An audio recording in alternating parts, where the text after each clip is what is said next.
Super, നന്നായിട്ടുണ്ട്, നല്ല movie, നല്ല അടിപൊളിയായിട്ടുണ്ട്. എടുത്തു പറയാൻ എന്താ, നല്ല ആളുടെ അഭിനയം സൂപ്പറാണ്. കോമഡി ഉണ്ട്, മെസ്സേജ് ഉണ്ട്, എല്ലാം ഉണ്ട്, നന്നായിട്ട്.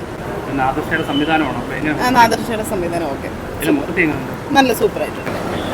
മൂവി അത്യാവശ്യം നല്ല പടമാണ്, ഫാമിലി എൻ്റർടൈൻമെൻ്റ് ആണ്, കുട്ടികൾക്കും മുതിർന്നവർക്കും എല്ലാവർക്കും വന്നിരുന്ന് കാണാൻ പറ്റുന്നൊരു മൂവിയാണ്. പിന്നെ ഞാൻ അത്ര ഒരു ട്രെയിലറൊന്നും കണ്ടു വന്നതൊന്നുമല്ല, ജസ്റ്റ് കാണണമെന്ന് തോന്നി അങ്ങനെ വന്നു. പിന്നെ കോമഡി ആർട്ടിസ്റ്റ് കുറേ പേരുണ്ടല്ലോ, അതിൽ തന്നെ നമുക്ക് കുറേ എൻജോയ് ചെയ്യാൻ പറ്റും. പിന്നെ സ്റ്റോറി കുഴപ്പമില്ല, ഫാമിലി ഓറിയൻറ്റഡ് സ്റ്റോറിയാണ്. ഇതിനകത്ത് മെസ്സേജ് എന്ന് പറയുന്നത് ഒരു ഇൻ്റർകാസ്റ്റിൻ്റെ ഒരു രീതി വരുന്നുണ്ട്.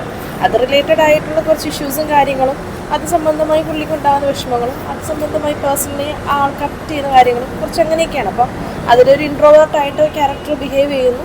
പിന്നെ കുറച്ച് അതിലുള്ള കുറച്ച് മാറ്റങ്ങളും കാര്യങ്ങളൊക്കെ വരുന്നു, അതാണ് സ്റ്റോറി. കട്ടപ്പനയിലെ ഹൃതിക് റോഷൻ്റെ ആ ഒരു ഹൈക്ക് വെച്ച് തന്നെയാണ് ഞാൻ വന്ന് കണ്ടതും. അതൊരു ഓൾമോസ്റ്റ് സക്സസ്ഫുൾ ആണെന്ന് എനിക്ക് തോന്നുന്നു. കണക്ട് ആവുന്നുണ്ട്. എന്നെ സംബന്ധിച്ചിടത്തോളം വലിയ കുഴപ്പമില്ലാത്ത മൂവിയാണ്. തമാശ വർക്കായിട്ടുണ്ട്.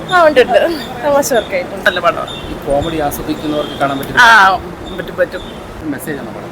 നല്ല മെസ്സേജ് ഉണ്ട് അതിനകത്ത്. മെസ്സേജും ഉണ്ട്, അത്യാവശ്യം ചിരിക്കാനുണ്ട്.